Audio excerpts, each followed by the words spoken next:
Hello दोस्तों, स्वागत है आपका IK स्टडीज़ में। तो जैसा कि आपको पता है, क्लास 11th की NCERT पढ़ रहे थे पॉलिटी की हम, और 6 चैप्टर हम कवर कर चुके हैं। चलिए शुरू करते हैं चैप्टर नंबर 7, जो कि है फेडरलिज्म। हिंदी में इसको कहते हैं संघवाद, फेडरलिज्म। तो यहाँ पे कुछ मैप दिए गए हैं, 2 मैप दिए गए हैं कि इंडिया 1947 में और 2017 में, यानी आज का इंडिया और 1947 का इंडिया आप देख सकते हो। आप यहाँ देख सकते हो कि कितने जो प्रोविंसेस हैं वो छोटे छोटे छोटे छोटे प्रोविंसेस पूरे इंडिया में फैले हुए हैं, जैसे जैसलमेर, बाड़मेर और पूना, बड़ौदा, अहमदाबाद, अजमेर, ये सब छोटे छोटे प्रिंसली स्टेट्स थे। ठीक है ना। और इस पूरे 1947 से आज तक का सफ़र चेंज हुआ, बाउंड्रीज जो है स्टेट की वो चेंज हुई, और जो नेम है स्टेट्स के, जो नाम है स्टेट्स के वो चेंज हुए, नंबर स्टेट्स के चेंज हो गए। और जब इंडिया आज़ाद हुआ तो हमारे पास बहुत सारे प्रोविंसेस थे, जैसा कि मैंने आपको दिखाया कि बहुत सारे नंबर ऑफ प्रोविंसेस थे, प्रांत थे, जो ब्रिटिश गवर्नमेंट ऑर्गेनाइज कर रही थी केवल उनको अपने एडमिनिस्ट्रेटिव कन्वीनियंस के लिए, अपने एडमिनिस्ट्रेटिव कन्वीनियंस यानी अपनी प्रशासनिक सुविधा, कामकाज के लिए उनको ऑर्गेनाइज कर रखा था ब्रिटिश गवर्नमेंट ने। तो नंबर ऑफ प्रिंसली स्टेट जो है वो मर्ज हो गए न्यूली इंडिपेंडेंट इंडियन यूनियन। जब इंडिपेंडेंट आज़ाद हुआ इंडिया और एक यूनियन बनी, तो वहाँ जो है इंडियन यूनियन में स्टेट्स मर्ज हो गए बहुत सारे, और जो आज है वो एग्जिस्टिंग प्रोविंसेस हैं। और this is what you see in the first map, आपने पहले मैप में देखा भी होगा ऐसा। दूसरा इन्होंने कहा कि भाई सिंस देन बाउंड्रीज जो है स्टेट की have been reorganize many times, बहुत बार जो है बाउंड्रीज को रीऑर्गेनाइज किया गया, उनको तोड़ा फोड़ा मरोड़ा गया, उनके नाम चेंज किए गए। और इस इंटायर पीरियड में केवल बाउंड्रीज ही नहीं स्टेट की, बट कुछ केसेस में इवन उनके नाम भी चेंज किए गए वहाँ के उस राज्य के रहने वाले लोगों की इच्छा के अनुसार। सो मैसूर का नाम कर्नाटक चेंज कर दिया गया है ना, तो कर्नाटक पहले मैसूर कहलाता था, मद्रास अब तमिलनाडु बन गया है। ठीक है ना। सो ये मैप दिखाता है कि कैसे लार्ज स्केल चेंजेस जो है 70 साल के टाइम पे हुआ है। और इस तरीके से जो मैप है ये भी हमें फंक्शनिंग बताता है फेडरलिज्म की इंडिया में। ठीक है। तो ये आपको लिखा हुआ है कि कैसे फेडरलिज्म क्या होता है कैसे। तो स्टार्ट करते हैं हम। आप देखोगे इंडिया 2017 या 2022 में, तो आपको दिखेगा कि राजस्थान, उत्तर प्रदेश, कुछ इस प्रकार के राज्य आज बढ़ चुके हैं। तो फेडरलिज्म है क्या? सबसे पहली चीज़ ये है कि भाई फेडरलिज्म क्या है ना। देखो, USSR was one of the world super powers. USSR क्या था? वर्ल्ड की सुपर पावर था। USSR क्या था? वर्ल्ड की सुपर पावर में से एक था। लेकिन 1989 के बाद क्या हुआ, ये सिंपली बहुत सारे इंडिपेंडेंट कंट्रीज में टूट गया। USSR जो है, सोवियत संघ जो है, वो 1989 के बाद छोटे छोटे इंडिपेंडेंट कंट्रीज में टूट गया। और उसमें मेजर रीज़न ये था कि ब्रेकअप का रीज़न ये था कि जो एक्सेसिव सेंट्रलाइजेशन था और कंसंट्रेशन ऑफ पावर, यानी केंद्रीयकरण ज़्यादा हो रहा था वहाँ, और पावर का जो कंसंट्रेशन था वो केंद्र के पास ज़्यादा था। और रशिया का डोमिनेशन भी था दूसरे रीजन पर, जो इंडिपेंडेंट लैंग्वेजेस हैं उन पर जो है रशिया का डोमिनेशन भी था, उनके कल्चर पर भी था। Example Uzbekistan. और कुछ अदर कंट्रीज़ जैसे कि चेकोस्लोवाकिया, यूगोस्लाविया और पाकिस्तान भी, इन्होंने भी डिवीज़न ऑफ कंट्री झेला। Canada came very close to a breakup between English speaking और फ्रेंच स्पीकिंग। कनाडा जो है इंग्लिश स्पीकिंग, फ्रेंच स्पीकिंग के रीजन के कंट्री के आ गया। और isn't it great achievement that India which emerge as an independent nation state 1947, क्या ये अचीवमेंट नहीं है इंडिया के लिए कि जो स्टेट नेशन स्टेट उभरा हो 1947 में पार्टीशन के बाद, वो 7 डिकेड्स तक यूनाइटेड रहा of it independent existence. So what accounts for this achievement? ठीक है, इस अचीवमेंट का क्या अकाउंट है? तो can we attribute to the federal structure of governance that हम इंडिया ने अडॉप्टेड किया थ्रू आवर कॉन्स्टिट्यूशन। या सारी कंट्रीज जो अभी मैंने बताई वो फेडरेशन थी। देखो, सारी जो कंट्रीज थी वो जो ऊपर बताई मैंने फेडरेशंस थी, yet they could not remain united, जब भी वो यूनाइटेड नहीं रह पाई। So therefore apart from adopting a federal constitution adopt करने के साथ साथ ही जो नेचर है फेडरल सिस्टम का और प्रैक्टिस जो है फेडरलिज्म की, वो भी इम्पोर्टेंट फैक्टर्स होते हैं। जैसे यहाँ फेडरलिज्म वेस्ट इंडीज़ का दिया हुआ है कि you may here about the cricket team of West Indies. आपने वेस्ट इंडीज़ की क्रिकेट टीम सुनी होगी, बट क्या कोई कंट्री भी है वेस्ट इंडीज़?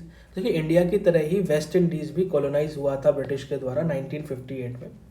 1958 में जो फेडरेशन था वेस्ट इंडीज़ का वो सामने आया, और एक वीक सेंट्रल गवर्नमेंट और इकोनॉमी हर एक यूनिट की इंडिपेंडेंट थी वहाँ, है ना। वीक सेंट्रल गवर्नमेंट वहाँ वीक थी, और हर एक इकोनॉमी की हर एक यूनिट की जो इकोनॉमी थी वो आज़ाद थी। तो जो फीचर्स थे और पॉलिटिकल कंपटीशन था यूनिट्स के बीच में, उन्होंने फॉर्मल डिसोल्यूशन करा फेडरेशन का इन 1962 में। बाद में 1973 में ट्रीटी ऑफ शिगुरामास हुई और इंडिपेंडेंट आइलैंड स्टैब्लिश हुए, joint authorities in the form of common legislature, supreme court, common currency and to a degree and common market, जिसको कैरिबियन कम्युनिटी कहा गया। सो जो कैरिबियन कम्युनिटी थी उसका एक कॉमन एग्जीक्यूटिव था, heads of government of member countries are members of the executive थे। सो जो यूनिट्स था ना तो वो अकेला रह सकता था और ना ही कंट्री, ना ही वो सेपरेटली रह सकते थे। तो कहने का मतलब है ये ही सारी चीज़ आपको वेस्ट इंडीज़ की फेडरलिज्म के बारे में बता। नेक्स्ट देखिए, India is a land of continental proportion and immense diversity. India जो है वहाँ बहुत डाइवर्सिटी है, ठीक है। और यहाँ जो है मोर देन इंडिया में 20 मेजर लैंग्वेजेस बोली जाती हैं, सेवरल 100 माइनर वंस हैं, ठीक है। 20 मेजर लैंग्वेजेस हैं और लगभग 100 से भी ज़्यादा माइनर वंस लैंग्वेज हैं। तो ये होम है सेवरल मेजर रिलीजन का। यहाँ रिलीजन भी है, सेवरल मेजर रिलीजन भी यहाँ पे आपको मिल जाएगा। सेवरल मिलियन इंडिजीनियस पीपल्स आपको मिल जाएंगे जो डिफरेंट पार्ट ऑफ कंट्री में रह रहे हैं। और इस सब के बावजूद भी डाइवर्सिटी जो है हम शेयर करते हैं कॉमन लैंड मास पर, कि डाइवर्सिटी बहुत है। और we have also participated in common history, specially जब हम इंडिपेंडेंस के लिए लड़े, तो ये सबका एक कॉमन हिस्ट्री है। साथ ही साथ हम बहुत सारे इंपॉर्टेंट फीचर भी शेयर करते हैं, जिससे हमारे जो नेशनल लीडर्स हैं वो विजुअलाइज करते हैं कि इंडिया एज अ कंट्री जहाँ there is a unity in diversity, और समटाइम इसको यूनिटी विद डाइवर्सिटी भी डिस्क्राइब किया गया।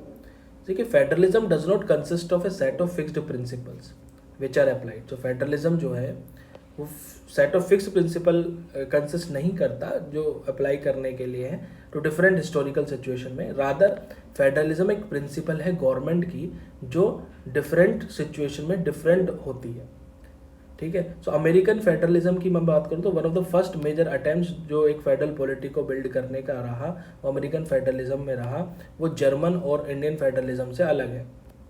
But there are also few key ideas और कंसेप्ट जो एसोसिएटेड हैं फेडरलिज्म से। पहला है कि इसेंशियली फेडरलिज्म एक इंस्टीट्यूशनल मैकेनिज्म है टू सेट ऑफ पॉलिटीज़ को प्राप्त अकोमोडेट करने का, और one at the region level, दूसरा नेशनल लेवल पर। तो एक तो रीजनल लेवल पर होगी और एक होगा नेशनल लेवल पर। और हर एक गवर्नमेंट जो है वो अपने खुद के स्फेयर में ऑटोनोमस है, आज़ाद है। और इस कुछ फेडरल कंट्रीज़ में there is even a system of dual citizenship. कुछ फेडरल कंट्री में क्या है कि डुअल सिटीजनशिप का, कि यदि आपको यहाँ का यूनिट की भी, स्टेट की भी ले लोगे आप और एक नेशन की भी सिटीजनशिप लोगे, लेकिन इंडिया में केवल एक सिंगल सिटीजनशिप देखने को मिलती है। दूसरा ये है कि द पीपल लाइकवाइज दो सेट ऑफ आइडेंटिटीज़ भी हैं और लॉयल्टीज़ भी हैं। They belong to the region as well as a nation, ठीक है, कि वो रीजन में तो बिलोंग करते ही करते साथ ही साथ नेशन को भी रिप्रेजेंट करते हैं। जैसे कि गुजरातीज़ हैं, झारखंडीज़ हैं, वो साथ ही साथ इंडियंस भी हैं। तो हर एक लेवल ऑफ पॉलिटी का एक डिस्टिंक्ट पावर और रिस्पॉन्सिबिलिटीज़ है और एक सेपरेट सिस्टम है गवर्नमेंट का। नेक्स्ट जो डिटेल्स हैं इस डुअल सिस्टम ऑफ गवर्नमेंट की, वो जनरली रिटन कॉन्स्टिट्यूशन में लिखी हुई हैं, जिसको सुप्रीम माना जाता है और which is also the source of the power of both sets of government. दोनों सेट ऑफ गवर्नमेंट की सोर्स ऑफ पावर है। कुछ सब्जेक्ट जो कि कंसर्न करते हैं नेशन पूरे को, एक नेशन पूरे नेशन को जो कंसर्न चिंतित करते हैं, ऐसे सब्जेक्ट्स एग्जाम्पल के तौर पर डिफेंस, करेंसी, ये रिस्पॉन्सिबिलिटी होती है यूनियन की, सेंट्रल गवर्नमेंट की। और जो रीजनल या लोकल मैटर्स होते हैं वो रिस्पॉन्सिबिलिटी होती है रीजनल या स्टेट गवर्नमेंट की। तो कॉन्फ्लिक्ट को कम करने के लिए, कॉन्फ्लिक्ट से बचने के लिए सेंटर और स्टेट के बीच में एक इंडिपेंडेंट जुडिशरी भी है जो डिस्प्यूट सेटल करती है। और जुडिशरी के पास पावर है कि वो डिस्प्यूट्स को रिजॉल्व कर दे सेंट्रल गवर्नमेंट और स्टेट गवर्नमेंट के बीच में on legal matter about the division of power. So जो रियल पॉलिटिक्स है, कल्चर है, आइडियोलॉजी है, हिस्ट्री है, वो वो डिटरमाइन करती है कि एक्चुअल वर्किंग क्या है फेडरेशन की। Culture of trust, cooperation, mutual respect, है ना, ये सब क्या करते हैं, ये फेडरेशन को स्मूथली फंक्शन करने में मदद करते हैं। पॉलिटिकल पार्टीज भी डिटरमाइन करती हैं कि कैसे कॉन्स्टिट्यूशन काम करेगा, और यदि कोई सिंगल यूनिट और स्टेट या लिंग्विस्टिक ग्रुप या आइडियोलॉजी डोमिनेट करती है इंटायर फेडरेशन को, तो वो एक डीप रिजेंटमेंट, चिंता लोगों के बीच में जगाता है और उसके यूनिट के बीच में जगाता है। Not sharing the dominant voice, कि वो डोमिनेंट वॉइस को शेयर मत कीजिए। इस सिचुएशंस में could lead to demands for secession का एक डिमांड हो जाती है बाय द एग्रीव्ड यूनिट, और could even result in civil war. Civil war का रिजल्ट भी हो जाता है, यानी इससे क्या होता है कि जब डोमिनेंट वॉइस आती है तो ये सिचुएशन डिमांड फॉर सेसेशन हो जाती है। सेसेशन मीन्स अलग होने की, इंडिपेंडेंट होने की आवाज़ उठने लगती है, और सिविल वॉर्स का इवन सिविल वॉर्स भी होने की संभावना है। So many countries are embroiled in such conflict. बहुत सारी कंट्रीज जो हैं इस कॉन्फ्लिक्ट सिचुएशन में घिरी हुई हैं और घिरती भी हैं। फेडरलिज्म इन नाइजीरिया आप देखोगे, देखो यदि रीजन और various if the regions and various community do not trust each other, जो रीजन से क्षेत्र है और बहुत सारी कम्युनिटी हैं, एक दूसरे को जब ट्रस्ट नहीं करते, इवन एक फेडरल अरेंजमेंट में फेल हो जाते हैं यूनिटी प्रोड्यूस करने में। तो द एग्जाम्पल है नाइजीरिया का वो इंस्ट्रक्टर। 1914 में क्या हुआ, नॉर्थ और साउथ नाइजीरिया में ये दो सेपरेट ब्रिटिश कॉलोनीज थी, और at the Ibadan constitutional conference of 1950 Nigerian leaders ने डिसाइड किया कि वो एक फेडरल कॉन्स्टिट्यूशन बनाएंगे। और 3 मेजर एथनिक ग्रुप है नाइजीरिया में, योरूबा, इबो और हौजा फुलानी। ये कंट्रोल करते हैं वेस्ट, ईस्ट और नॉर्थ के रीजन को रेस्पेक्टिवली, और इनका जो अटेम्प्ट है स्प्रेड करने का, फैलाने का इन्फ्लुएंस दूसरे रीजन में, वहाँ डर और कॉन्फ्लिक्ट की भावना उत्पन्न हो गई। ठीक है, तो ये जो इससे क्या हुआ, मिलिट्री रिजीम का पैदा हुई, और 1960 कॉन्स्टिट्यूशन में दोनों फेडरल और रीजनल गवर्नमेंट ने जॉइंटली एक नाइजीरियन पुलिस को कंट्रोल किया। और in the military supervise constitution of 1979 कोई भी स्टेट को अलाउ नहीं किया कि कोई भी सिविल पुलिस वो ज्वाइन करे। सो दो डेमोक्रेसी रिस्टोर्ड हो गई नाइजीरिया में 1999 में, religious difference along with conflicts over who will control revenue from the oil resources continue to present problem before the Nigerian federation. तो डेमोक्रेसी जो रिस्टोर हो गई 1999 में, और रिलीजियस डिफरेंसेस जो थे कॉन्फ्लिक्ट के साथ साथ कि कौन कंट्रोल करेगा रेवेन्यू ऑयल रिसोर्सेज से जो आ रहा है, वो कंटिन्यू प्रॉब्लम बढ़ाने लगा नाइजीरियन फेडरेशन के पहले। So local ethnic communities resist centralize control of the oil resources. जो लोकल कम्युनिटी थी, इथनिक कम्युनिटी थी, वो इसको कम करना चाहते कि सेंट्रलाइज कंट्रोल जो है ऑयल रिसोर्सेज का। और जो नाइजीरिया है वो एग्जांपल है ओवरलैप ऑफ रिलीजियस, इथनिक और इकोनॉमिक डिफरेंसेस का अमंग द यूनिट्स। ये तो नाइजीरिया आप एग्जांपल देख सकते हो कि रिलीजियस, इथनिक और इकोनॉमिक डिफरेंसेस यूनिट्स के बीच में ओवरलैप कर रहे थे। तो ये फेडरलिज्म का एक पहचान है। तो फेडरलिज्म हमेशा कोऑपरेशन से, म्यूचुअल रिस्पेक्ट से, ट्रस्ट से, इन चीज़ों से फलता फूलता है, और यही फेडरेशन की भावना है ना। तो यही मैंने बताया कि भाई फेडरेशन क्या है, और इंडियन कॉन्स्टिट्यूशन में फेडरलिज्म क्या भूमिका रखता है, वो हम देखेंगे अपने नेक्स्ट पार्ट में। जब तक के लिए थैंक यू। जय हिंद, जय भारत।